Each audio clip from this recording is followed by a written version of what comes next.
Cinebois to Cinemen, episode 85. 85. Hope you're well wherever you are, whatever you're doing. Very enthusiastic about 85. 85. 85. Yeah. This week, Jurassic World Rebirth. Yep. Gareth Edwards at the helm. Edwards, not Evans. Yeah, I did it right. I know, yeah. I think a couple of times in the episode before there was an Evans slipped in there somewhere. Yeah, he slipped in. Yeah. Dinosaur films, pretty sort of a surprising niche given the kind of cultural impact of Jurassic Park, particularly. Yes. There hasn't been a great deal of attempts to recreate the magic of Jurassic Park outside of that franchise. There was 65, starring Adam Driver. Joe, it's funny you say that, because I was just desperately trying to think of dinosaur films for the sake of the discussion that I have a fairly sort of half-decent memory of, and that's the one that came up. Yeah, that's the only ones where the dinosaurs are the primary antagonists. Fairly recent as well, right? Last couple of years, Yeah.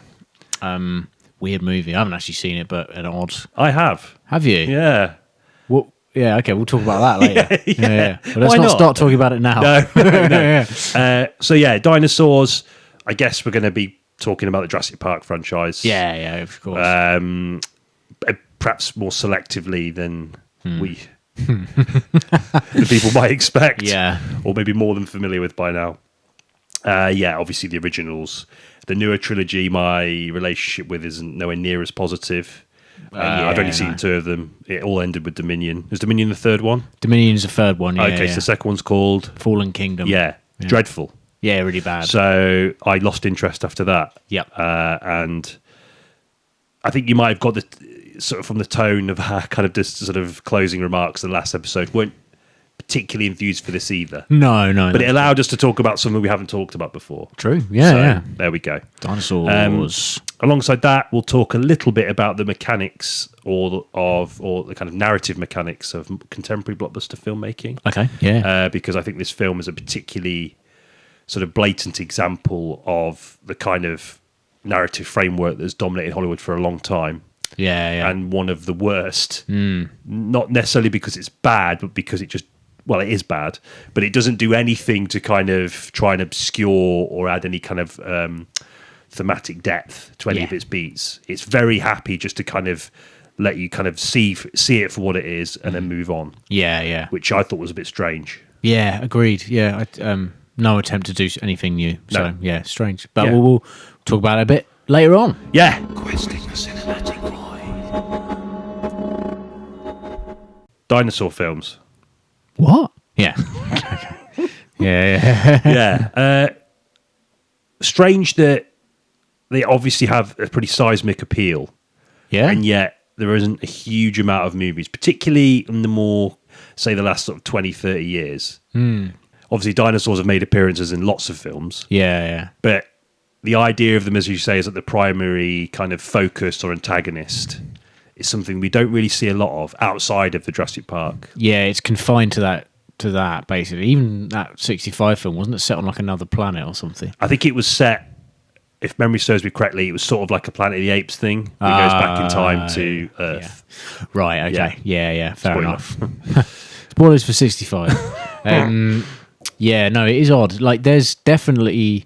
I mean, you get like the good dinosaur, that Pixar film. But it's sort of, broadly speaking, considering we know so much about that period of history because of like paleontology, etc. Nerds. Yeah. There isn't a lot explored, really, apart from, as we say, Jurassic Park, and it's just odd to me that hasn't been mined a bit more deeply. Granted, you can't have a film just about dinosaurs unless they're talking, because, because if you set a film 65 million years ago, there's just dinosaurs. So you have to have a mechanic by which humans and dinosaurs can interact and coexist. Yeah. And the only way to do that is through a kind of sort of sci-fi premise, I suppose you would I'll argue. I'm not saying Jurassic Park is science fiction, but it is. It's kind of teeters on the edge of that, doesn't it? There's obviously the scientific element, which I think is sort of central to the sort of Jurassic Park franchise, and I think, as you say, to dinosaur films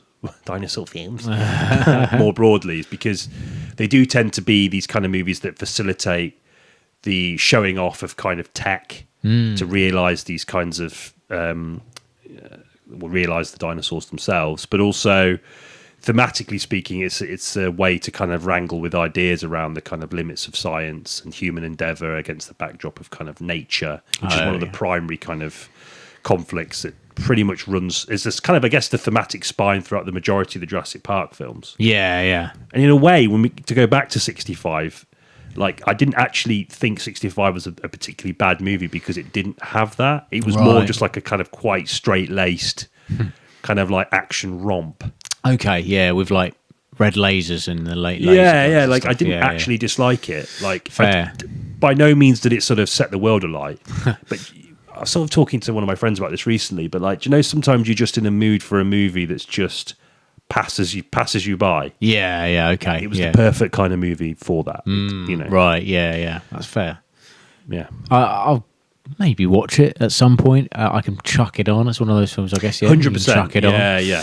Interesting. Yeah, it's a strange Adam Driver turn. I think I was so confused. Yeah, I think a lot of people were. Yeah. You got the whole sort of like, you can work with anyone. You've just done Star Wars. I mean, admittedly, that was obviously met with a mixed response towards the end. Yeah, or probably more a negative response, but mixed to negative. Yeah, but I think he generated a lot of goodwill from that role. I think he was never the focus of.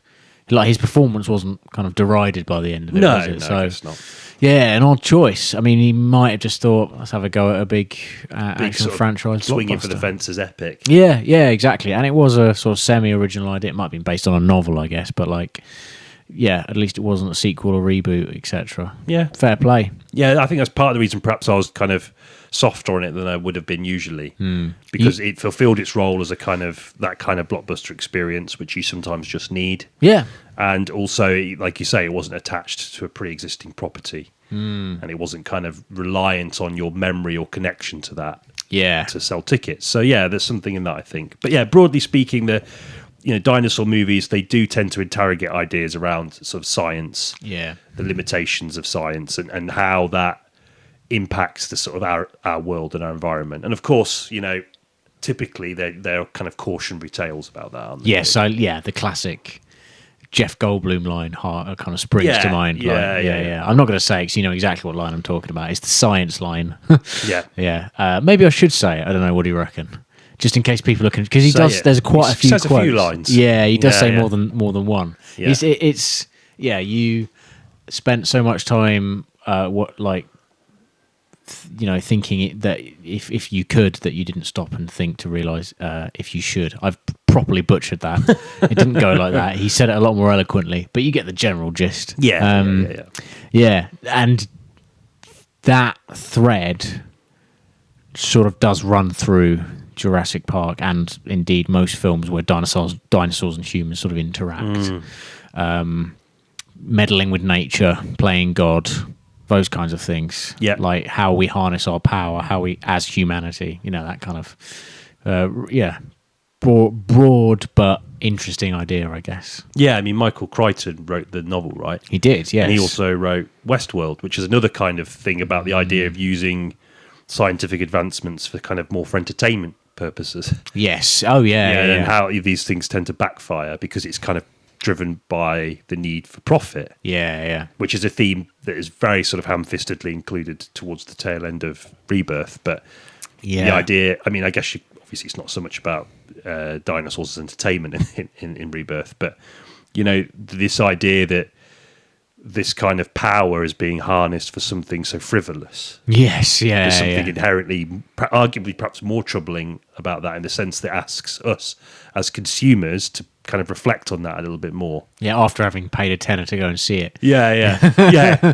So there's a sort of hypocrisy to thinking in that way. I do always think when you're in the cinema watching a film about sort of with an anti-capitalist agenda, it's just like, well, yes, you have to operate within the regime that you're kind of bound to, but at the same time, it's quite funny how you've just contributed directly to the thing that it's criticising, like the Barbie thing that we were saying. Yeah, we talk about that quite a lot, don't we? Yeah. It is a sort of, I guess, a dilemma. Yeah. But we put those to bed for you. Yes. We try to watch the films for free with press passes, but they always see through them. Maybe because they're terribly designed by me. And we're always really sweaty when we go up. Yeah. I Just don't as think we can be press. criminals, either of us. Oh, no, forget No. it. I can't lie. Like, that's the No, I first can't. step, isn't it? Yeah, you've got to be able to lie, sell it, yeah. Yeah. Well, I wouldn't necessarily feel guilty about ripping off some of the bigger chain cinemas. No, it's like not paying for a train ticket. Yeah. So if you can get away with it, Oh, yeah, morally, there's no Yeah, I no don't feel bad worries. about that. Yeah. Doesn't count as criminality. It's a micro crime. Yeah. I guess it's also a way in which kind of filmmakers can utilize tech from a sort of, to realize these creations. And one of my kind of prevailing memories as a kid before Jurassic Park, I think I've sort of alluded to this a little bit before, but I was really into stop motion kind of movies. And, Yes. and I loved the original Lost World. Okay. Yeah. And one of my yeah. memories, I don't know if I've ever mentioned this before, but I think you might have done actually. Go on. was it the one where asking you about my memory? No, go on. Yeah. Was it the one where I stood in cat sick? I think yeah. Was it that one? Did you like go through a window or something? Go through like Go a through a French window. Yeah. I just stood on cat sick and banged my head on the corner of a window Okay. Right. Yeah. because I recalled it in horror. Yeah. And I cracked my head open and I was bleeding profusely. That's it. Yeah. Yeah, I have said it. Okay, but anyway, one of my memories is watching that. Yeah. And just having like blood running down my eyes. And it's a black and white movie, but seeing it.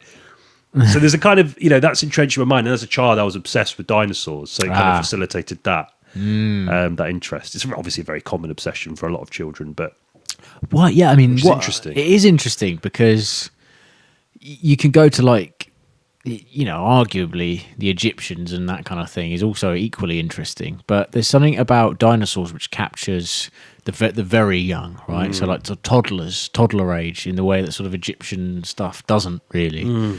And but like historically speaking, you take them to a natural history museum, they're fascinated, like absolutely fascinated, in a way that if you took them to the British Museum to see all of the sort of Egyptian stuff, that they might take a bit of an interest, but not nearly as much. So yeah, there's something about the kind of wonder and the vastness of these dinosaurs, seeing them, the real bones, right, constructed back together and you can almost wrap them in a kind of in your own. There's an imagination at play there, although obviously there's illustrations what a lot of artists deemed dinosaurs to have looked like. Some people think they might have had feathers, that kind of thing.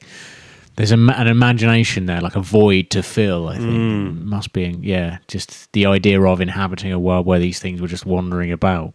yeah. Must be fascinating, I think. Yeah, absolutely. I think you're right in the sense that, they seem... Obviously, they're not alien to this world because they inhabited it long before we did, and for a much longer time, probably. Yeah. There is the sort of the size of them, the scope of them, and obviously we have the kind of their ancestors still living amongst us. But Yeah, chickens. yeah, exactly. Yeah, basically. Yeah. So the idea of them being the idea of these vast creatures, I think you're right that's what kind of like definitely captures a child's I think so. Yeah. imagination. And also, that's probably what the appeal of Lost World was seeing like an artist's rendition of these sort of beings that you knew that like have proven to have existed, right? That's probably part of the appeal. Well, the dawn children. of the blockbuster was about scope, and it still is about scope and spectacle. But back then, I think it was even more impressive, even more exciting, and realizing these kinds of fantastical worlds, be it sci-fi, kind of alien landscapes or whatever, or alien invasions or giant ants, or whatever. Obviously, you could still kind of bleed the kind of anxieties and concerns of the time into those narratives, but broadly speaking, from the point of view of Lost World, it is a kind of spectacle film. Yes, And I think the Dinosaur really lends itself to that, and that's something that certainly carries into Jurassic Park. I mean, the spectacle of that film is immense because of the technology that realized these creatures, and the way in which Spielberg utilized a mixture of kind of like early CG and puppetry, animatronics. Yep. For the raptors, right? I mean, even to this day, they're incredible feats of sort of ingenuity, really. Yeah. From a design perspective and execution, it's I think we talked about watching The Matrix recently. The Matrix is like another one of those movies, arguably more so. Yeah. In a sense, it signalled a huge technological leap in what the medium could do. Yes. And I think Jurassic Park sort of has the edge in the way that Matrix is obviously timeless because it's that time. Yeah. But Jurassic Park has aged better than most films of that ilk because of that fusion of both CG and the kind of use of puppetry and kind of more classic film effects.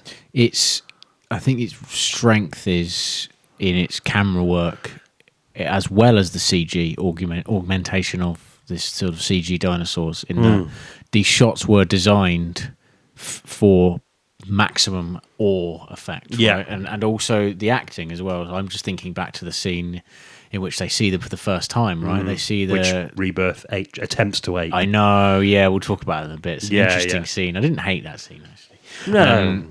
But yeah, just the frame, the tall, it's a tall frame, 185. So usually for a blockbuster, you're going to want scope. So think like David Lean.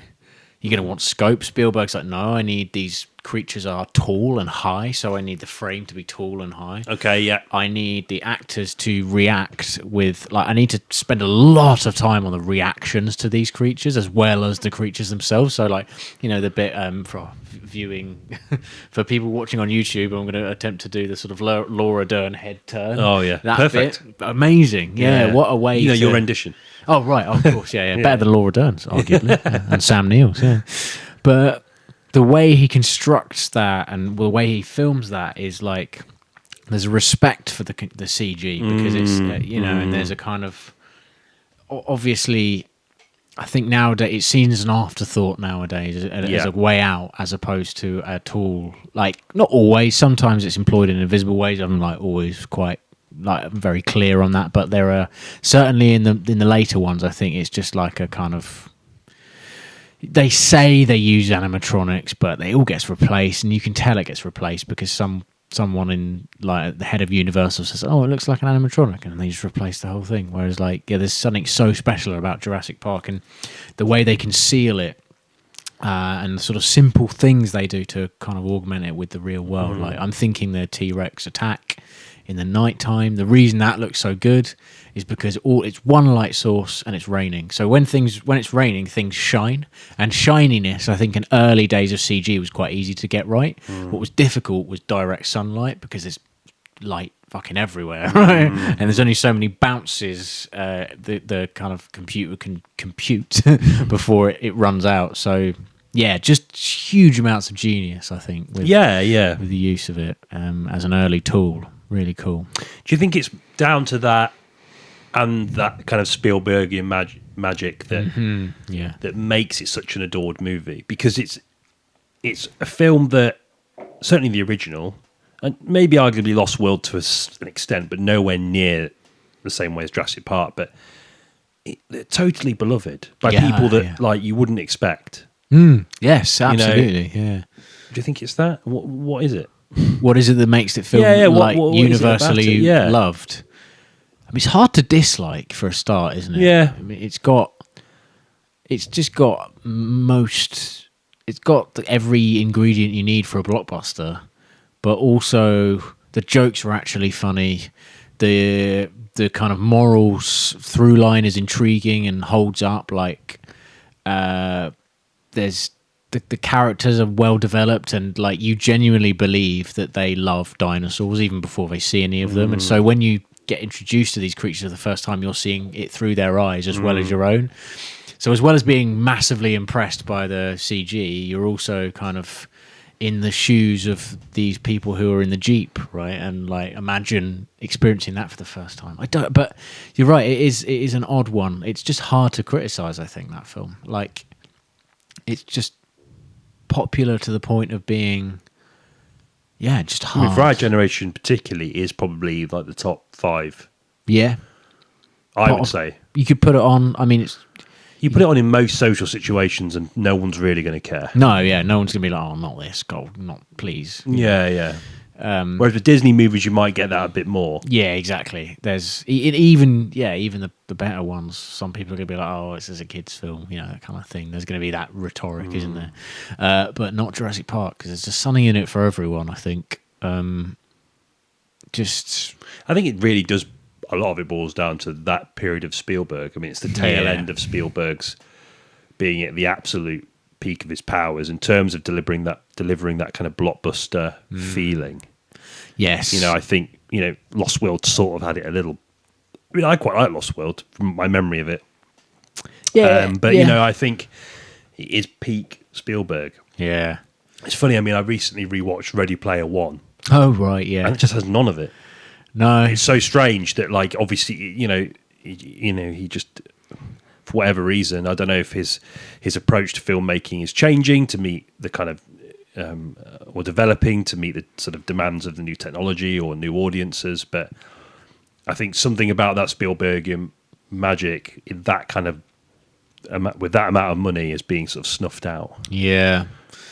I think in part because of the film's commitment to going, look at this, look at this, look at this, look at this, remember this, you know, like sometimes his own work as well. Yeah, which I just thought the whole thing was very strange. Yeah, it's an odd film for him to direct. It didn't feel like he directed it really. No, not at all. Doesn't feel like a Spielberg film. No, but yeah, he just had an era. I think he had a chunk of his career where he was a real pioneer with certain things, including like things like the long take. He's like very good at that and very subtle with his deployment of it. So, you know, starting with Jaws in 75, probably ending in 93 with Jurassic Park. That was probably the last time. In terms of blockbuster movies, obviously he made a lot of other movies. A lot of great films. Yeah, away from, or obviously...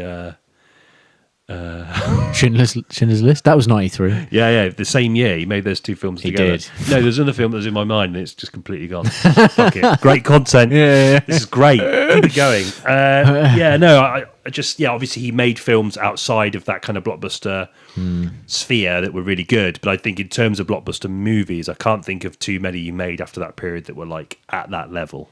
No, me neither. I think that was the last Probably time. one like glaring omission. Possibly. We're going to get some emails for the first time ever. Although we haven't checked it. To be more contrarian. Maybe that's the only way people will get in touch with us. I actually wasn't a big fan of Jurassic Park, controversially. The reason for not liking it was... it is just a lightning in a bottle, isn't it? I think Jurassic Park, and there's probably someone on YouTube who can explain why in a lot more nuanced way than I am now. But at the moment, are you listening for? Oh, please stick with us. I just can't think. I can't think of any real reason for it. It is inexplicably just a very kind of comforting movie. Yeah. And I think in part that comes down, obviously, to it being the right time. Yes, there is. It's locked in an era. It's definitive. I think in part because as you say, because of those technological innovations, Spielberg's respect of them. The script's great as well. Script's really funny. Yeah. Some good Same guy who wrote Rebirth. Really? Yeah, David Coep, I think, wrote original. Obviously based on a book, but so there's that. So Crichton's handling of the material is in there. And just the first time I think it was a sort of cinematic event, like almost like an Avatar levels of like you have to experience this because it's nothing like you've ever seen before. Cinema will never be the same again, and it never was. Like there you go. Again, I think it's testament to the spectacle of the dinosaur in film. It harks back to that kind of, as you say, that kind of big blockbuster experience of which we don't get a huge amount of anymore. I think because so much of the tech that Spielberg treats with such care and reverence is just kind of, as you say, commonplace and afterthought. Does it evoke? Do you think it evokes that sense of sort of wonder that you get when you were little visiting the Natural History Museum? Definitely. I think that's. I remember seeing it for the first time, and I don't remember the exact everything about it. But I do remember thinking, holy shit, because everything I'd seen up to that point in terms of dinosaur films had been stop motion. Yeah. Of course. And it was just like, fucking hell. Yeah. So I think there is something to do with that. And it's, we talk about, I know we want to talk about this a little bit later on, but the mechanics of blockbuster storytelling. Obviously, the kind of narrative architecture is, it's very deliberate in its attempt to court as many different genres as possible, and through that, as many different kind of people who more sort of readily attach themselves to each of those genres. Yeah. So you do obviously have like flickers of romance, horror, action. Yes. And they tend to be the main, or comedy. So they're like the four main ones that obviously, broadly speaking, from a commercial perspective, are incredibly popular. Yeah. And they kind of, and in that sort of the alchemy of that, the way it's sort of put together, it does work in Jurassic Park. Yeah. Broadly speaking. I I know, think so. actually, to be fair, thinking about it, a lot of people at the time, or a lot of critics at the time, did sort of criticise the kind of characters. Oh, in Jurassic really? Park. Oh, okay. What So for I mean- being sort of fodder? Yeah. Second to the spectacle. Yeah, and I guess Okay. they're kind of jostling for kind of time on the narrative, right? Because it is Okay. about these broad themes, but Got a lot in going co-op, on. classic style co-op, he has to kind of have like, these kind of flickers of discontent among the characters that deviate away from the dinosaurs, Yes. Yeah, there is that as well, isn't there? which I, in a way, kind of think it kind of adds actually just a brief but nice little layer to things. Something which he completely fails with in Rebirth, but Yeah, they're all just sort of mercenaries. Yeah. yeah. More on that later. But yeah, like, so that kind of narrative architecture, it just feels, obviously it's purpose built to put as many bums on seats as possible, but there is an artistry to making all of those things work. Yes, there is. Yeah. And Spielberg is probably one of the best at doing that. I'm not saying he's the only one that can. He was probably the architect of that type of Yeah, film. I think mean, so. was- Or at least a driving force. Yes, agreed. Yeah. Starting with Jaws, probably. Yeah. Ending with Jurassic Park. I mean, it didn't feel derivative, I guess, and it still doesn't. Although, like you say, it's very. That's the benefit of being the first one. Yeah, that's it. Yeah, it's like copying a Van Gogh. It's not going to be as good as it the second time. Well, you never know. But I do think there's something in the kind of the capturing of that awe that you felt when walking into the Natural History Museum. I think Yeah. just getting immersed in a different world that is, you can imagine walking amongst them, which Yeah. is what a lot of dinosaur TV, of which there is a lot more of, actually. Yeah. Prehistoric Planet more recently. Worked on that, whatever. Only very slightly. You're sacked, were you? I might be after this. Walking with Dinosaurs, of course. Yeah, huge. I was obsessed with that as a kid. Yeah, you talk about the follow up to that quite a lot, don't you? Walking with Beasts. Yeah, which is equally successful, I think. Yeah, and arguably perhaps wouldn't have come around if not for the success of Jurassic Park. Oh yeah, I think it definitely not. reinvigorated attitudes for that period and for dinosaurs, and I think there was a cultural. Yeah, they reappeared again. Do you know how like horror movies cycle through zombies, vampires, and all that kind of stuff? Yeah. Then they fade and then they come back, and I think dinosaurs kind of faded, and they were just then they've kind of been pretty consistent since Jurassic Park. Yeah, I think there's a kind of there's the thing about that era is it was so long ago. There's a lot of speculation put onto it. Yeah. So it's almost just like it might have been like this, but then it might have because it's so long ago. Different interpretations from different periods of science. Yeah. Basically means an endless slew of content. Yeah, and different people having their own take on it, and none Yeah. of it's wrong. You can't say that Jurassic Park isn't scientifically inaccurate in some sense because. How do you know? It's so long ago. You can't. It's not. There's lots of inaccuracies, I think. Like Velociraptor's actually quite small. Yeah. Okay. Yeah. Most dinosaurs are no bigger than chickens. Apparently. Yeah, that's the thing. Feathers. The whole feathers debate. But we don't know for sure. Like it's sort of. You can play. I have you no can. idea. I chimed out dinosaurs a long time ago. Okay. Well. Filled it with more adult stuff. Yes. Yeah. Like Walking with Beasts. And 65 starring Adam Driver. Exactly. Your favourite film. Yeah. For what? Yeah, it's weird. So yeah, the scientific angle of the film is central to Crichton's original vision. I've never read the book personally, but that seems to be, at least from an outsider look, not as an outsider, sorry, someone that's seen the film but not read the book, it's very paranoid about the science. Yeah. And that paranoia kind of, again, I said this already, but it kind of forms the spine of the franchise. But I think certainly in the first two, it's at its most authentic in the sense that Yeah. the kind of reality of doing so is the repercussions perhaps are far more visceral. Okay. Yeah, so I suppose in the second one, I don't remember a great deal about the plot. I remember one getting let loose in San Diego. In the end, yeah. Yeah. T-Rex, But isn't the plot something to do with further capitalization of the islands that are crawling? It's a different island, isn't it? Yeah, I think the idea Yeah. is to bring them back. Yeah, so it's to bring them yeah. back and have like a park in America's backyard sort of thing. Yeah, okay. Yeah, so bring it to the people. Yeah, yeah. Yeah, okay. So there's a sort of anti-capitalist agenda to that one. Three, do you know what? Weirdly, I saw 3 before I saw 2. 3 kind of exists in a strange little. It's kind of like Rebirth in that the main plot centers around people trying to get off the island. I think, if I remember correctly. 3's the only one I've seen of that trilogy that I saw in the cinema. Oh, really? Okay. Yeah. It's got cool parachute moments in it. Yeah. There's some scenes with a parachute that I Yeah, quite yeah. admired. I don't remember a lot about the sort of moral backbone of that film, though. I think it might have been more of a escape film. It was William H. Macy and Tia Leone, right? Yes. And why do I remember this? And I can't remember anything else. Family birthdays, for example. This is those two in Jurassic Park have like pushed like 2 birthdays. That I should remember out of my brain.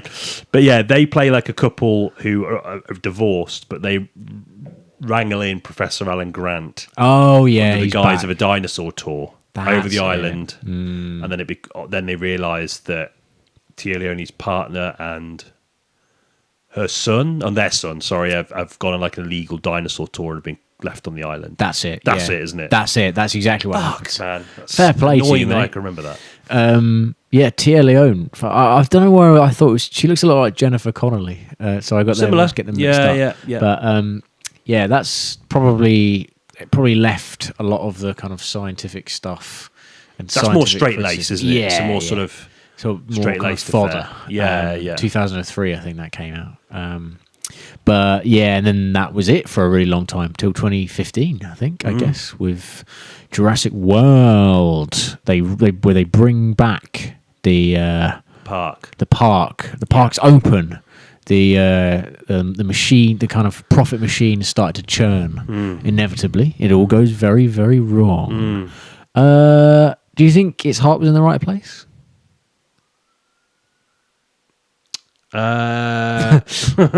Jurassic World, I mean. Yeah, no, I'm just. I don't know if I've skipped I don't know over why. some. I don't know why I was ill prepared for that question, given this the fucking topic. No. I don't know. Like, I think obviously I remember the hype for it was massive because I think that was kind of like we were in the early throngs of the kind of that kind of revisionism being being such a trenchant part of the Hollywood release schedule.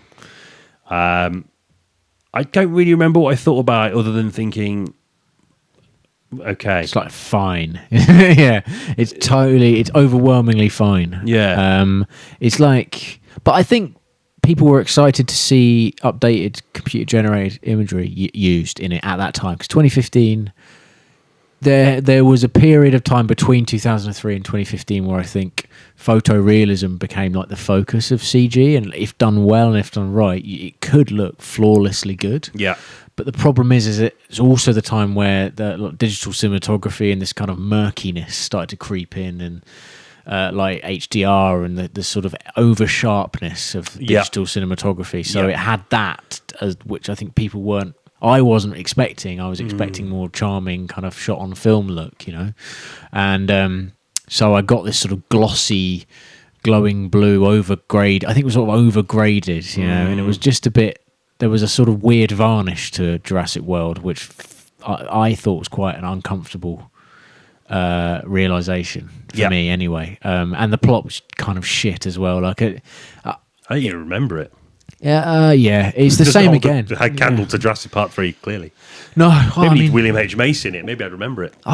More interesting, like Jurassic Park 3, I think, because just an escape film. Like, you're on the island, get off the island. Like, peril ensues. Whereas this one attempted to bring back the Crichton-esque sort of criticism of that, the kind of theme park mentality, and profiteering off of sort of punters, I guess. And yeah, I think they were.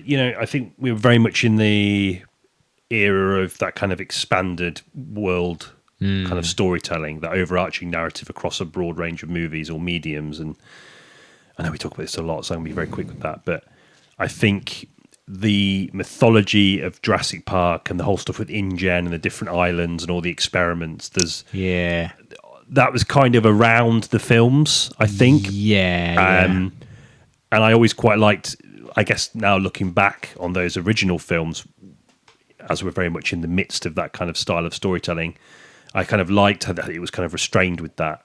Yeah. It felt quite current with what was happening. There wasn't any kind of like allusions to this broader mythology. Yeah, like kind of lost almost. Yeah. Whereas I think that mining a broader mythology very much suits that kind of long form multimedia narrative storytelling model that is very commonplace in Hollywood now.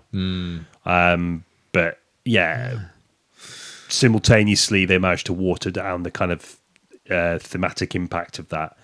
And I think that's broadly because it's there more as a way to justify 20 more films. Yeah. It has to be bigger because we need to explore all these other islands. Yeah, exactly. Put a clone in it, Yeah, exactly. They're like a clone girl in one of them. They've started. Yeah, I don't know. That's Fallen Kingdom, I think. Is it? Yeah. All that in the cinema, I think. Yeah. I think we saw it together. Fallen Kingdom. Yeah. Maybe. Were we It's so kissing? forgettable. Maybe. Maybe we were. It was really bad. Yeah. That was just like.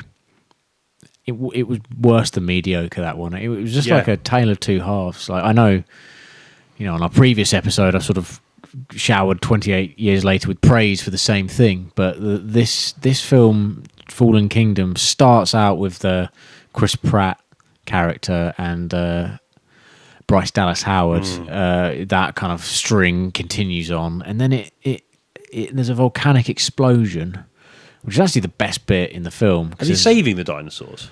Yeah, they're trying to bring them away from the island on boats, aren't they? And one of them there's like a second, almost kind of cataclysmic event. Yeah, kind of localized that to the island. Familiar, actually. And then the second half takes place in a sort of big country estate house, and there's a clone girl bidded, auctioned off. Yes, to the highest bidder. That's it. Yeah, and then they get let loose in the house.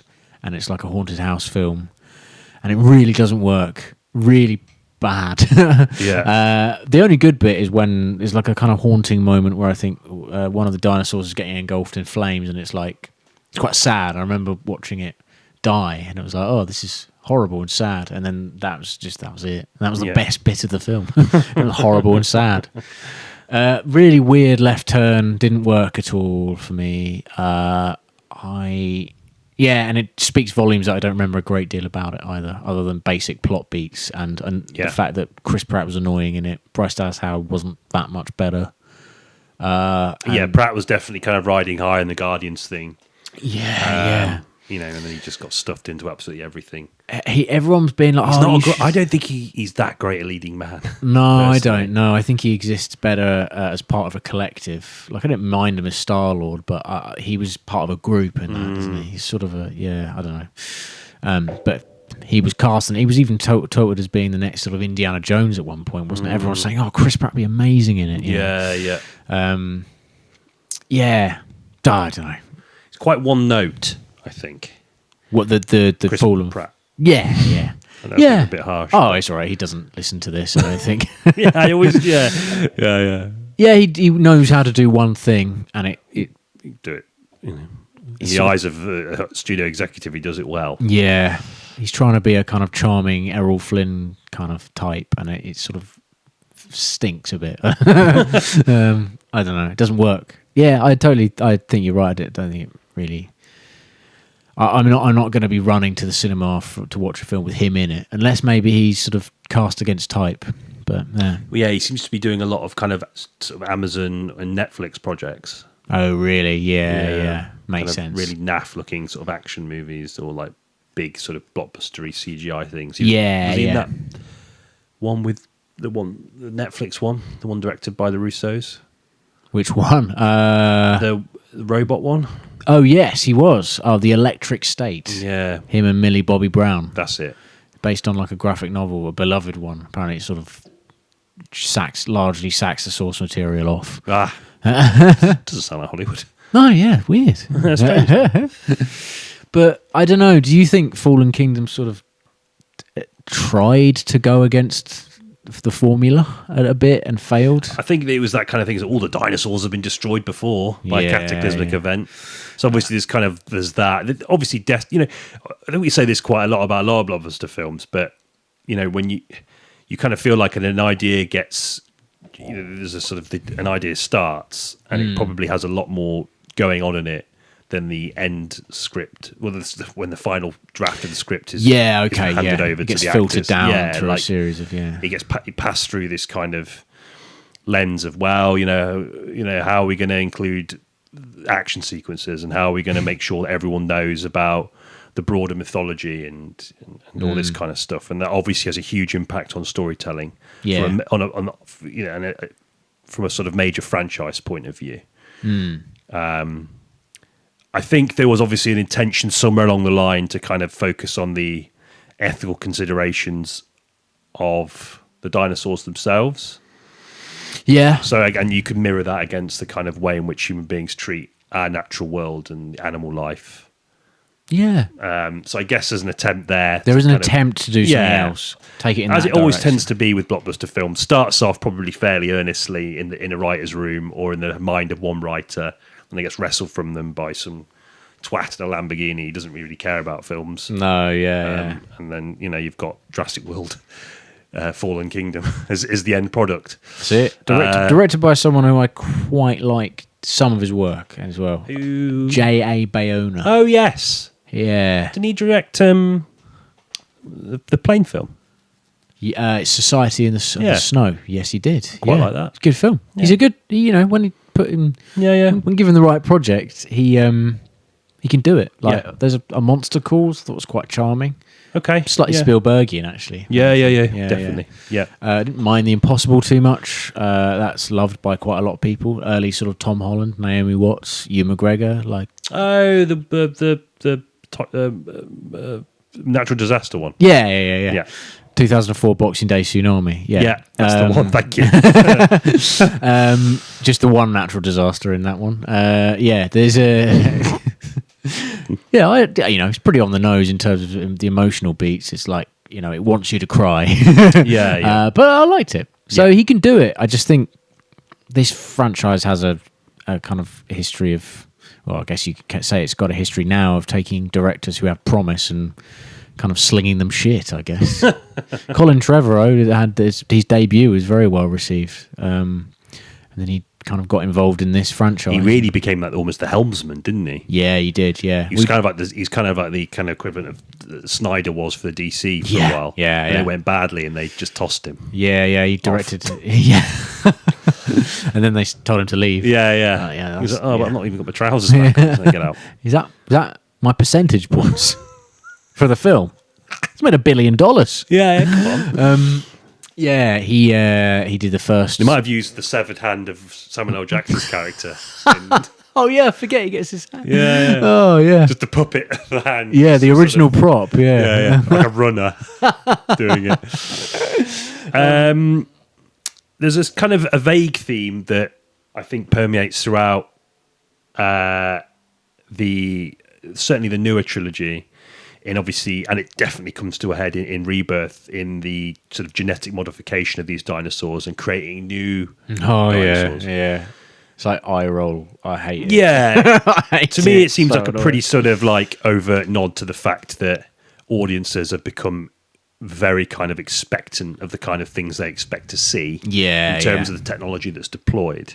That's it. And it's interesting that I seem to remember particularly in Fallen Kingdom, there's kind of like overt nods to that kind of idea. It's like, well, audiences are bored, so, or maybe in the predecessor, I can't remember, but I remember thinking at the time, this feels like a pretty sort of overt kind of, I guess, slap on the wrist to audiences to stop them from kind of, just saying to them kind of like, can you stop kind of like You know, wanting, why are you getting so bored of this? Like, there's so much work that goes into this. Yeah.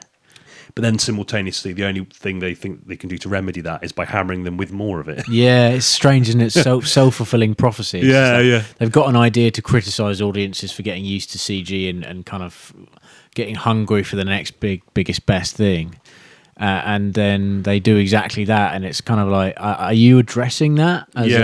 Or are you remedying that, like you say? Almost weirdly kind of wanted them to go backwards with it instead. That would be a real like left turn. Like people dressed as dinosaurs in giant cities. Oh yeah, mate, that'd be great. Yeah.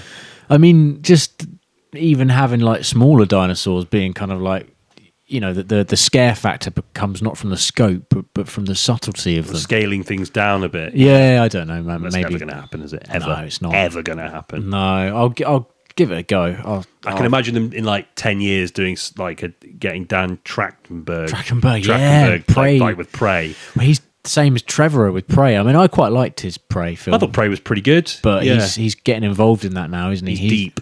He's the Predator man. Yeah, not in that way. Hot off the press. Sorry, Dan Trachtenberg. We're pissing. Yeah, I can see them doing that in a way to claw back credibility for the franchise, though, doing like a scaled down story of like maybe like one.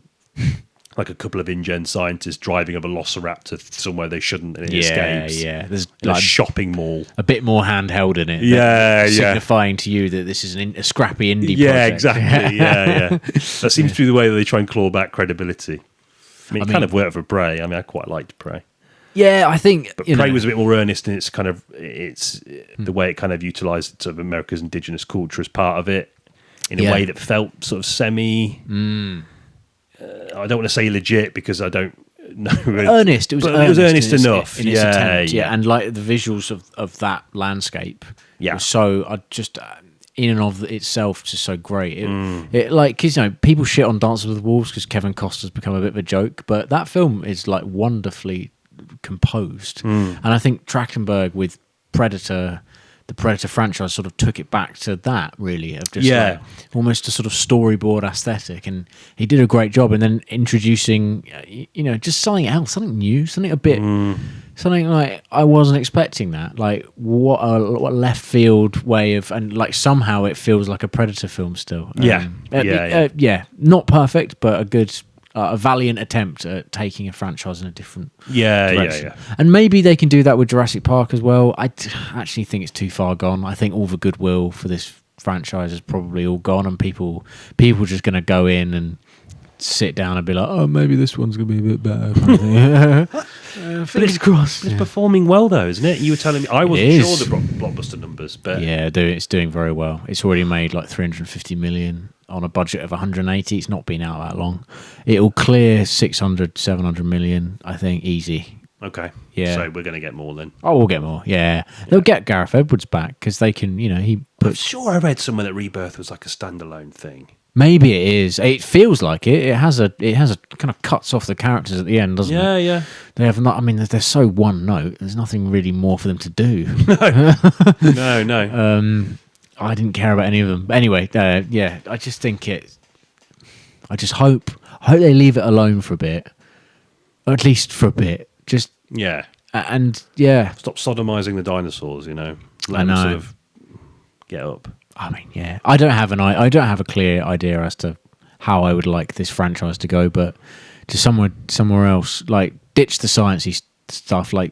That message is in the past, and with the other films, you know, watered down with every attempt. I don't know what you can make it about, but it needs to be properly cynical if it's going to work. Yeah, it does. I think. Yeah, that kind of cynicism doesn't chime well with audiences, does it? No. They kind of, you know, they want to kind of be reminded of the kind of what might happen if we don't book our ideas up, but they don't really want to have to deal with the actual reality of it. They want to talk about it in the car on the way home from the cinema, and then that's it. They don't want to feel actually guilty for anything. Yeah. Oh, it was interesting, that idea about the thing about the dinosaurs killing animals and all that sort of stuff. Yeah, it was interesting, wasn't it? Yeah, it makes you think. Anyway, Captain Birdseye tonight. Yeah, turkey dinosaurs for dinner. Yeah. Reconstituted chicken. Yeah. And horse, maybe. Yeah, who knows? What a depressing complete would be to get sued by Bernard Matthews. The only bit of traction we can get is by getting sued by Bernard Matthews. Yeah, unknown podcast gets Fronted by 2 million. absolute cretins get sued. That's my savings gone, all of them. Yeah. Years and years of saving. House, Yep. everything. Yeah, Hannah's gonna be so annoyed. Why didn't you cut out the bit about the turkey dinosaur? Bernard Matthews, how could you? Yeah. I don't know where it's going to go. I personally would like to see it put a bullet in it for a while. I think put a bullet in most of these things actually. Yeah, And just take the money and give it to a lot of people with a lot of different stories that aren't dependent on anything. Just something. Yeah, I don't know. There's plenty of other material out there. I think I always do. Plenty of voices that could benefit from having the money to realise their stories and their visions. Yeah, I do. I just think like never going to happen. no, it's not. I like the idea of them distributing the profits from this film to like sort of 20 new people, and if 5 of them are successful, then that's like surely that's a good business model, right? There's probably not for all sorts of reasons, but in my own sort of simple brain, then it's a great idea, and I should be one of those people that you give the money to, and I will make my German sniper film. Either that or use it to pay off the Probably just pay off my mortgage with that, actually. no, the incoming. Oh yeah, the Bird and Matthews scandal. Yeah. Just imagine the photos of us.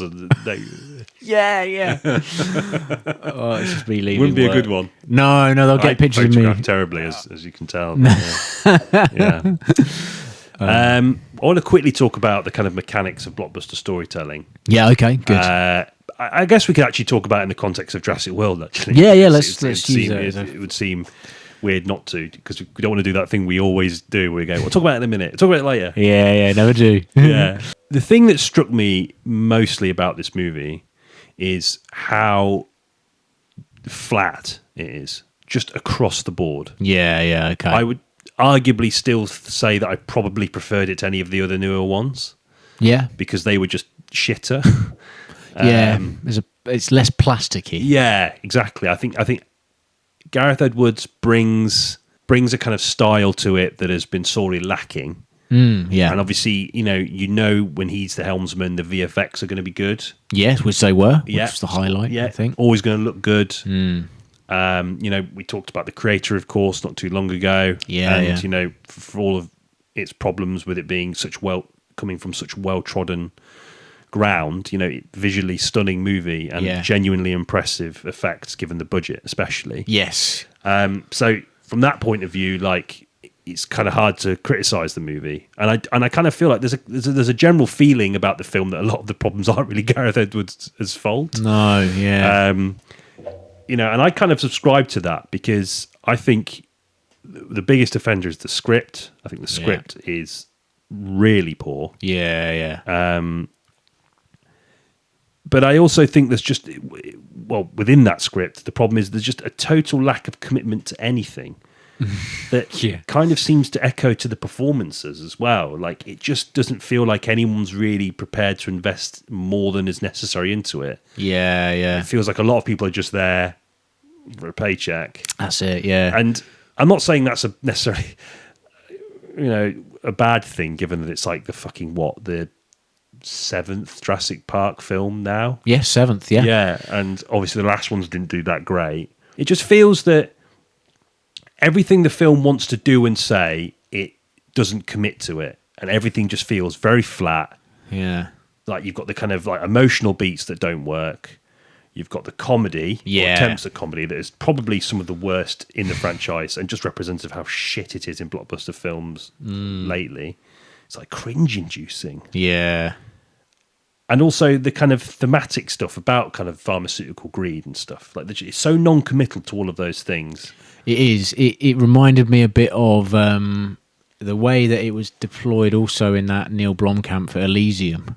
That healthcare stuff in Elysium. It's so ham-fistedly done in both instances. And Neil Blomkamp's quite talented, I think, sort of putting the themes under the hood of his films. But this one was just like, healthcare should be better, shouldn't it? And this is guilty of it as well. It just Yeah. like it really doesn't attempt to provide you with any sort of any sort of interesting plot devices or more morally complex ideas to kind of to sort of harness those themes. It's just like just there. It's It's a sort of perfunctory cycle through the motions. Yeah, It knows it's got to try and make you laugh.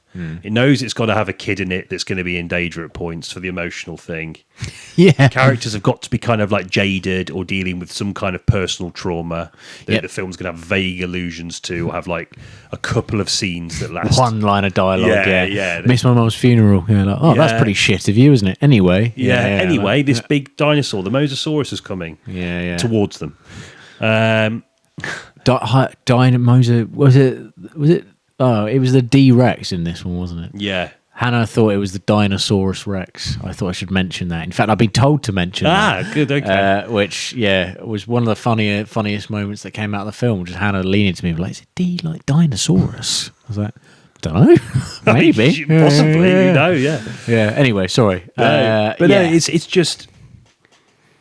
the mechanics of blockbuster storytelling, as we've already talked about, obviously they're there to try and keep as many different people satisfied as humanly possible. Yeah. But there's just no effort with it. There's no attempt to not even. I mean, I don't expect a rich tapestry. I expect those perfunctory things, the joke, jeopardy, danger, action, a little bit of romance. You expect that kind of cycle. Yeah, no blood. Yeah. Not too much heavy petting. Yeah, they always get interrupted, and that's a moment of hilarious comedy. Of course. Exactly. They're about to shag. Oh no, a dinosaur's in his pants. Yeah. You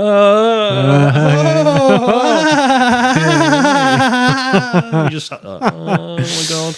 Oh, you done When's that again? nuke coming? Yeah. But I just sort of, it's like Coep just knows, maybe he's like bored. Yeah. He's like writing it and he's like, this is fucking boring. Yeah. So I've already written this. Yeah. Fuck, I've written this in 1992. Yeah. I'm just got to do it again.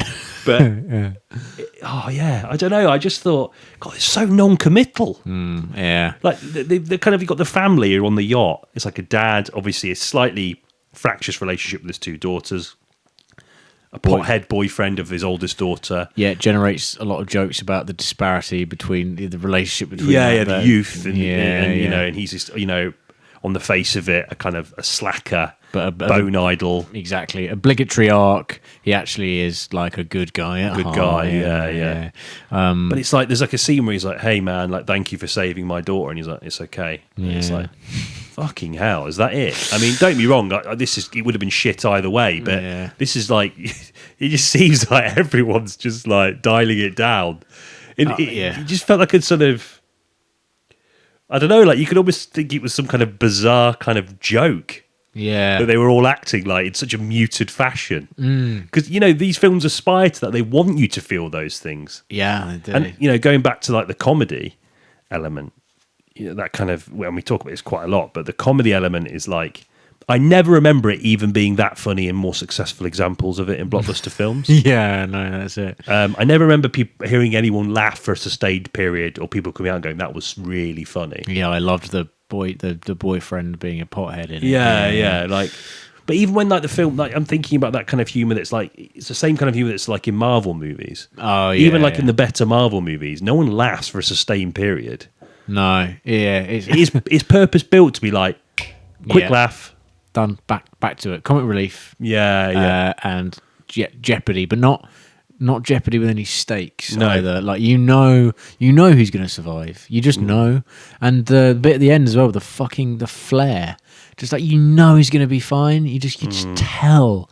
There's no commitment at any previous point in the story. Too much time developing his character and trying to inject backstory into him to kill him. Yeah, exactly. So you just know that he's going to survive. And there's going to be like a sweeping orchestral score behind his grand return, and he's outsmarted the Dinosaurus Rex with 6 arms or whatever. Oh, yeah, that was weird. Oh, yeah, I don't know. Also, a Snickers wrapper. Oh, yeah. Did you? Yeah. All of it starts because of a Snickers wrapper. Yeah, he just drops a...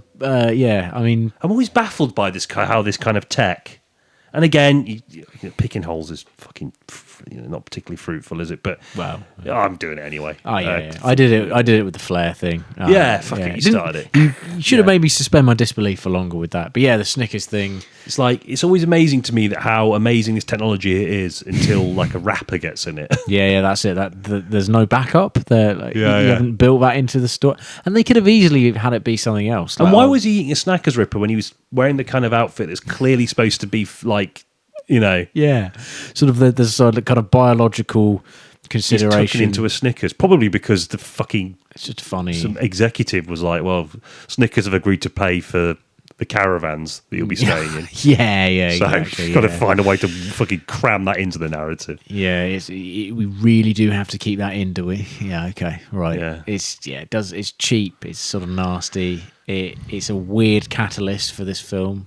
It really is. It's the kind of it's the inciting incident, and it's not relatable. Like that's never happened to anyone. No, I don't. Yeah, I don't know. There's a sort of weird butterfly effect thing with it, I suppose, in that just like a small thing creates a huge difference. Yeah, but like, I don't know. Yeah, everything about it was lazy and like a 5 out of 10. That's the worst thing about it. Is it wasn't even bad. It was just really bland. Yeah, like. It literally feels like no one's really making any effort. Yeah. Apart from maybe Gareth Edwards and those associated with him on the sort of visual and tech side of things. I think that the strengths lie in and this is something a lot of the previous Jurassic World films were really bad at, was like I said before, this kind of murky mistiness. It's really blue, isn't it? Yeah, blue and like lens flary. Whereas this shot a lot of it in Thailand, so on film as well. On right? film, yeah. And there's a commitment to compositing, which you can tell has like been thought through and not like an afterthought. And it does show. Like the dinosaurs always look like kind of photoreal, at least.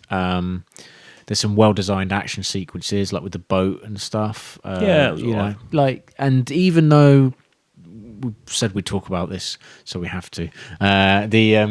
The hark back to the scene in Jurassic Park with the turning head, right? With the kind of long-necked dinosaurs. Yeah. There's an attempt to revitalize that and kind of remind audiences of the reason, like, kind of connection to nature, and like Jonathan Bailey's character is connected to nature, and there's an attempt there to recapture that magic. Doesn't quite work, but visually it's quite striking. Like sense of scale, which is very apparent, I thought. I think it's always going to be tough, isn't it? Because again, we've said this before at the beginning of the discussion, but that is a moment that makes you, it's like a significant leap in the technology. And that's why part of the reason why it's kind of like burnt into the memories of like a whole generation or entire generation of people. Yeah. And to try and ape that moment in a time where that technology is commonplace. I mean, let's get it right. It is a good example of that technology. It's hard to pick it apart on that.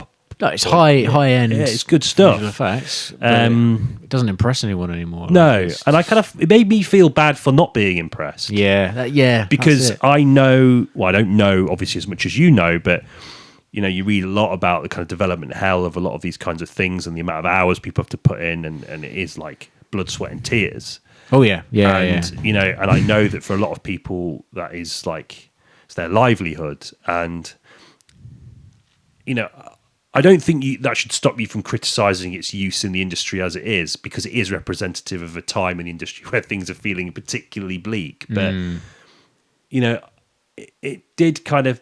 I guess you have to level that kind of frustration towards the higher powers, right? Yeah. It just made me feel a bit sad, because I was like, God, like a lot of people probably work really hard on this, and it's trying to make me think of something which I can't find that in me to kind of have that. I'm not at that maybe place. because I'm like a sort of bitter, sort of ever chubbying, cynical 35-year-old man, and obviously back then I was like probably like 8 or 9. I don't think 8 or 9-year-olds are going to have that same reaction though either. I really don't think. I think they've been spoiled. By the tech. They have, and they the way it's fucking crammed into their eye sockets. Yeah, they're just going to see it as easy. Like, as you always do when you're that age, you kind of think films are shot in an afternoon. But at least with, if you attempt in an earnest way to recapture that sort of sense of awe, I thought the score really let it down as well, because at the very least you can give people goosebumps with good music, I think, and that can really elevate the VFX. Did they only really use the bits of that score during exchanges between the characters? Yeah, so why is this a sweepy orchestral? Yeah. A sweepy orchestral moment where Scarlett Johansson's just sort of sat crying. Yeah. And I thought, weirdly, just as a side note, what was her character? She seems like sort of like shady government operative. Yeah, at the beginning, I was a bit I'm not sure. You've got the classic sort of Scarlett. I mean, very familiar territory for Scarlett Johansson. Obviously, playing Black Widow for such a long time, and sort of having that kind of like wry sensibilities. But I did kind of think, well, your character's probably not very nice in the kind of things you've done. Yeah. Yes, and there's moments where she admits that, but it doesn't really do anything for her character. It's like, oh yeah, okay, you just some guy that died in the last mission. That it's kind of implied there was a romantic connection. I don't know, or why bother? I mean, if you're going to make her a mercenary, don't even that's it. That's all she needs to be. Just a mission in the Middle East, and immediately that may put a bad taste in my mouth because just think, well. Yeah, some kind of like in Western interventionism. Then all of a sudden, I don't care about you anymore. Like, exactly. Yeah, maybe that's thinking into it too deep for a fucking film with dinosaurs in it. But I just thought, what's going on there? I take issue a little bit with. It's a strange way to kickstart your film with so the idea is that they have to go and find three like fetch quest, right? Yeah, 3 dinosaurs on the island. They have to get a biopsy so they can generate samples, a cure for heart disease. And Yeah. I thought, of all the diseases, you've picked the one which is preventable. Do you know what I mean? Like 90%. I'm not, this isn't. I'm not kind of passing judgment onto people that are like struggled with it. Obviously, it's it can be hereditary, can't it? Yeah, but also it's the one where I think. Yeah, I mean, it's a sort of general term for sort of cardiovascular illness, but that's the one you're going to go with, the one that you can prevention like that. If you want to be like part of a sort of real grounded world, like heart disease, why not something else? Like it could have easily been something else, and they kind of briefly explain it that the dinosaurs' hearts are really huge, thus it has to be. Yeah, I don't know. I genuinely think David Coet went on Wikipedia saying what most how do most people die, and it's heart disease is like the leading cause of it. He's like, cool, that's it. Don't just think about it for a bit, you know what I mean? I don't know, maybe I'm being a bit harsh and oversimplifying a very complicated issue, but yeah, just something else, something that isn't something that's kind of freak and happens, like I don't know, like Alzheimer's or something. I don't know, that's been done before in films. It's like Rise of the Planet of the Apes, wasn't it? Yeah, kickstarted for a cure for Alzheimer's. So, but something like that, Parkinson's. I don't know, something better than heart disease. I really thought it was weird. It really knocked me for 6. I was like, huh? Yeah. Okay. Is it because it's such a common thing? It is. I do think he's like, that's the most common one. It's going in the scripts. Okay. Yeah. Fair play. Had to mention that. It annoyed me more than it should have, I think. I've talked to a few colleagues about it, and they're like, "Oh, all right." Maybe I'm just. I love it when that happens. Oh yeah. But you've clearly had too much time in your hands to think about this. Thought about it all the way to work, and now's my chance to unleash my opinion about my disinterested colleagues. Oh yeah. So I'm quite busy actually. Then, so aren't you supposed to be? Yeah. No.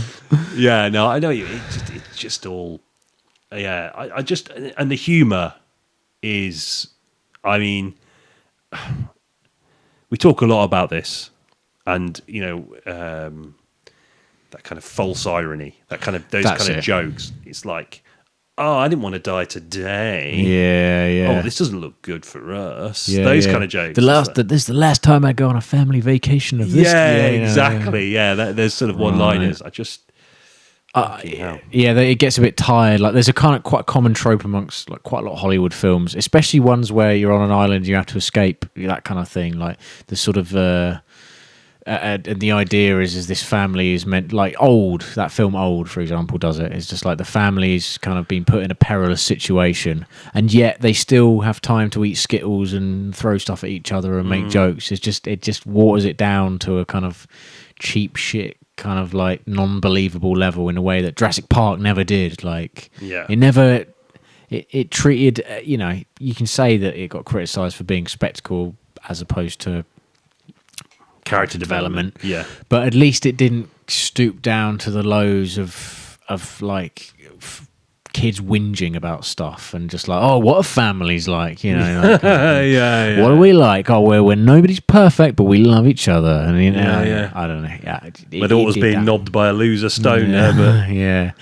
What else can I do? Yeah. Oh, my other daughter's got a dinosaur for a pet. A charming. I thought the whole point was that she's taking that dinosaur to die. Yes. Because as soon as the dinosaurs leave this cluster of islands on the equator, which is apparently the closest thing to the kind of climate that dinosaurs are used to. Yeah. That's where they're dying, right? So all the dinosaurs that ran away from that fucking shitty mansion party. Yeah, they're dying. They're dying. Yeah, they make that clear on a number of occasions at the beginning of the film, don't they? Yeah, I'm surprised they just didn't retcon the whole thing. Wouldn't. It would be one of the few times where I probably just wouldn't have minded. Yeah, that was a 3-film blip. Sack that off and just forget about it. Yeah, something new. Yeah, ignore the art. But they carry on with it anyway. Yeah, but yeah, she's taking that rather selfishly, I think, taking that dinosaur back home just to die slowly so she can have something to. Yeah, where that dinosaur has parents, surely, that would otherwise have nurtured her in the correct manner. I don't know. Yeah. I'm looking too much into it, but they save this for your colleagues. Yeah. Oh, they're gonna love this. Yeah. Weird. Unnecessary. Had been done before. Reminded me of that Predator film, Shane Black's Predator film. Oh, with the kid being friends Jacob with Tremblay. Yeah. And he's friends with one of the like predator dogs or something in it for a bit, and like somehow he's able to like form a bond. I don't know. It's just, again, it's interesting you talk about that because the kind of that's like a sort of storytelling trope. The child has to connect with a cute version of what this, the dinosaurs are supposed to represent. The kind of, again, the sort of moral and ethical question marks around technological innovation and what impacts that has not just on humans but their immediate environment. And then you've got to have a couple of cute ones. Oh yeah, for the kids to play with and then take home and kill slowly. It's like it's almost like you accidentally introduce an invasive species of ivy into an ecosystem that can't handle it, and the kid is like looking at one of the leaves going, "Oh, it's nice though, isn't it?" Like, I don't know, it's just strange. Just imagining that movie ever getting made. Yeah. Co-op, email me. Yeah, I'll develop it a bit, obviously. Yeah. 20 million. We do it for 20 jokes. Yeah. Ask him. Film it in a car park in New Zealand. Be great. Yeah. Sounds great. Taika Waititi can direct it. Oh, can he? Yeah, he can. his Akira project fell through. Did it? Oh, why is that? People I don't can't love imagine him. anyone worse to direct Akira, to be honest. Yeah, people don't like him as much as they once did. I don't want to. I don't know how we ended up here. I've always been a bit. I didn't even know he was developing it, to be fair. But maybe I'm not saying that he can't change his approach to films and make something good. I'm not saying he can't do that. Yeah, he'll go away for a couple of years and come back with a little gem, won't he? Yeah, he's back on form. It's his best film since Hunt for the Wilder People. Yeah. He'll do that. So that'll happen to Gareth Edwards as well. His best film since The Creator. He'll go back and he'll do a little one. Monsters. Oh yeah, actually the bit with the dinosaurs with their tails kind of wrapping around each other. I was like, oh, this is like a lot like the last scene in Monsters. Like, yeah. He does. I mean, that's probably why they selected him, because there's a message at the end of that film, which is the idea that these creatures are no different from us, that kind of thing. And yeah, that might have been the original sentiment of the script, then it got lost somehow. I know they shot it very quickly, this one. Really? Yeah, I think it was quite a quick turnaround.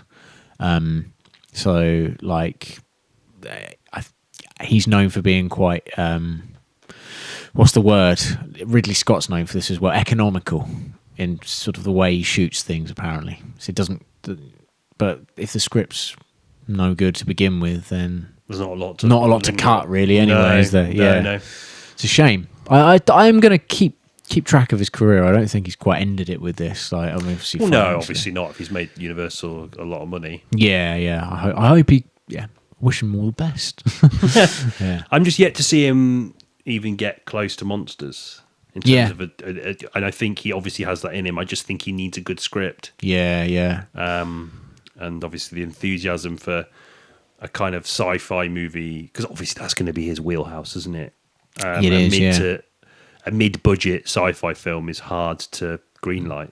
Get a green light for. Yeah, I mean the creator didn't bring in a great deal of profit. I don't think. Did he write that as well? Yeah, that was very much his thing. So, and I mean, I think he needs someone else to write his screenplays for him. Oh, yeah, I don't know. It's a shame. But anyway, actually, to be honest, the creator I didn't dislike. So no, I remember being quite mixed on it when we talked about it. Yeah. I haven't forgotten about it though. There's some quite good imagery in that seared into my brain, and some really, really interesting like filmmaking techniques, or at least that's the marketing that was pushed towards me. Is the idea is that you can, same with like the iPhones and 28 years later, is anyone could pick up a camera and go and make a film as good as this. And obviously the actual reality is there's a huge team and millions and millions of dollars, of lenses and exactly. I think it's interesting because him and sort of Blomkamp, I know you mentioned him earlier, but they're of that generation of kind of scrappy filmmakers who bring that kind of aesthetic to kind of lofty and really quite interesting sci-fi ideas. Yeah. So they're attacking the genre from a different perspective, a ground level perspective. Obviously, District 9. Sorry, I'm not going to bother talking about what they are about. And it's just interesting that both of those directors have struggled to kind of make. Obviously, it's always going to be difficult to maintain that kind of scrappy approach when you're getting given massive budgets and making franchise movies. But I don't know. I just think it's interesting. Be interested to see where he goes, because he hasn't done many films that I've thought that was really crap, but they're kind of always just a bit like. There's always quite a lot of problems with them, I think. And this is no different. No, this one's on the shit end of it all. I think, I'd say it's probably the shittest. Godzilla? Yeah. I preferred Godzilla. I admired that film, although it had its own share of problems. Like, it had a core relationship that anchored the film, and also it did quite a good job of keeping the themes of the original, albeit it's an American remake. That's problematic in and of itself, but it attempted that. It knew what it was adapting, and it did it quite well. This is just like nothing. It's like sort of porridge.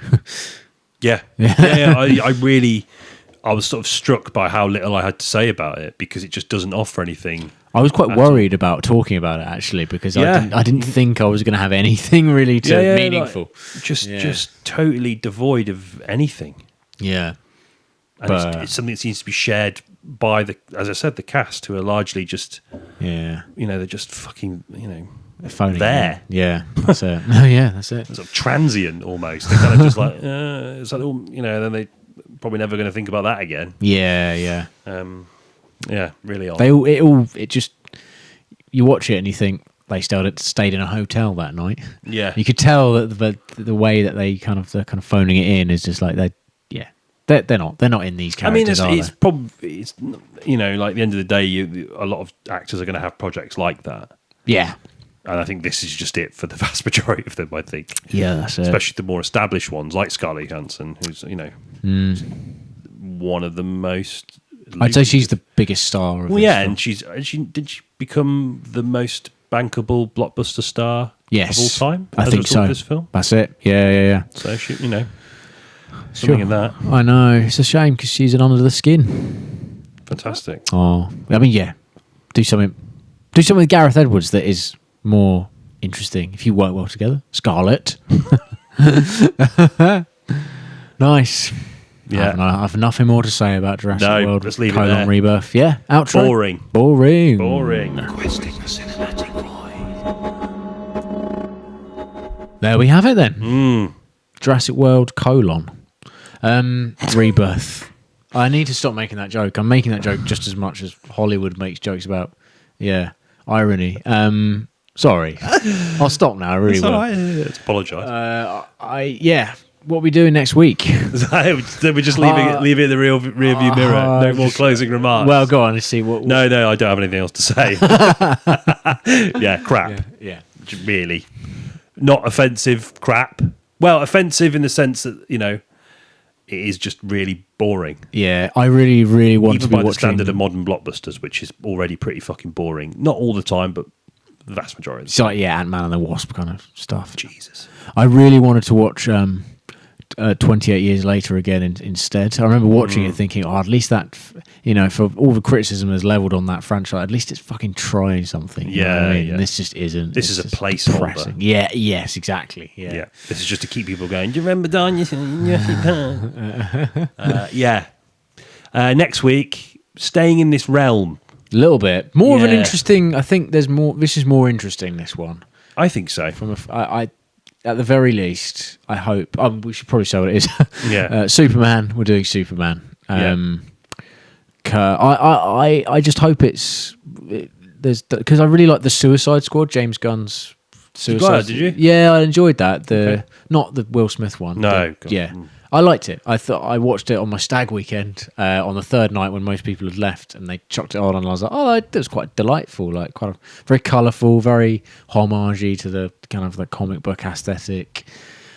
James Gunn, not a perfect filmmaker, but I feel like he has an edge to him that when he does use it, it is quite something gleeful about his work, I think.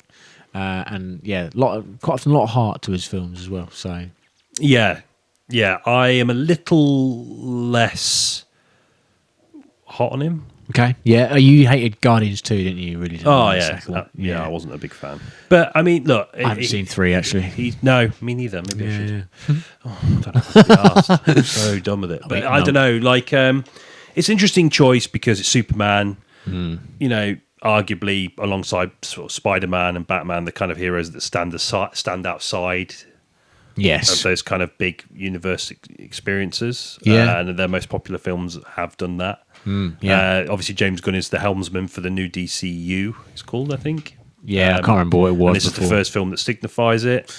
Be interesting to see how this film is, how well it performs, given that there's kind of, a lot of discussions around the idea of superhero film fatigue. Like Marvel are sort of floundering, and then it just seems like a strange decision to kind of like try and resurrect a whole new sort of superhero mythology alongside that, given the sort of landscape of uncertainty around that genre. But like you say, he's a popular filmmaker. He's endeared himself to lots of people. I think his kind of trauma, I think that trauma background, obviously, sort of, I think there's a part of him as a filmmaker, that sort of dirtiness, that crudeness, that obviously has been watered down considerably to keep, executives at Disney happy. But I think that helped inform a different kind of superhero movie, which was perfect for the kind of Guardians idea, which was Outcasts. I guess. I mean, I'm not. Again, I didn't mind the first one. I haven't seen the third one. Didn't really like the second one, and I didn't mind Suicide Squad. I was kind of lukewarm to that as well. Okay, might be the context in which I watched it. I was very hungover, and it was like I remember just eating pasta next to fellow podcaster extraordinaire Alex Hunt of the Film Angle fame. Yes, he made me some pasta. I just remember eating this pasta and watching Suicide Squad. Did he like it? Yeah, I think he does. I think he likes James Gunn. I might be speaking completely incorrectly. Actually, I know. Yeah, they've just done an episode, haven't they, about because they've watched the Christopher Reeves Superman film. Did which they? I was sort of intending on doing, but I didn't steal the idea from you. I think Superman's a weird one because I don't know a great deal about him actually. I'm never taken a great interest in the character. Who's that? Dean Cain. Superman and Lois Lane. He created. He's the comic. He's involved in the comic books. No, he's the guy who's in the series with Terry Hatcher. Oh, really? Oh, watched the series? I probably have. I've probably seen little snippets, but it was never part of my life. Superman. I think it's a very American superhero, or oddly. Although I know, obviously, the idea behind him is that he's like kind of an alien, fish out of water type thing. But it also, I always think of him as a kind of, alongside Spider-Man, as a very sort of all-American superhero for some reason. I can see what you mean. Yeah, he's an all-powerful being, but with the kind of conscience of his adopted race. Yeah, exactly. And I think that's something that films have always tried to wrestle with. Zack Snyder tried and just took it in a really bizarre direction. Like, this is serious. Yeah. You know, the comic book films can be serious, but ultimately ending up being probably or arguably more juvenile than Marvel films were, because it's just so sort of shallow. Apparently, James Gunn is taking it in a bit more of a goofy direction, a bit more heartfelt, as you said. Yeah. So we'll see how that goes. Yeah, looking forward to it. Nice. I think so. Yeah. I think so. I hope. I do love the Christopher Reeve Superman films. Yeah. I really hope that the kind of. I don't know. We'll see how I feel after rewatch them. Yeah, I have seen them and I do remember enjoying them, but so Superman just like properly over my head. So this is a good time to get into him. I think so. Maybe talk about him from a bit of a distance. Yeah. From my perspective, anyway. Yeah. Cool. Nice. In the meantime, thank you for getting to another episode. Thanks. And we'll catch you in the next one. Take it easy. Look after yourself. Yeah. Cheers.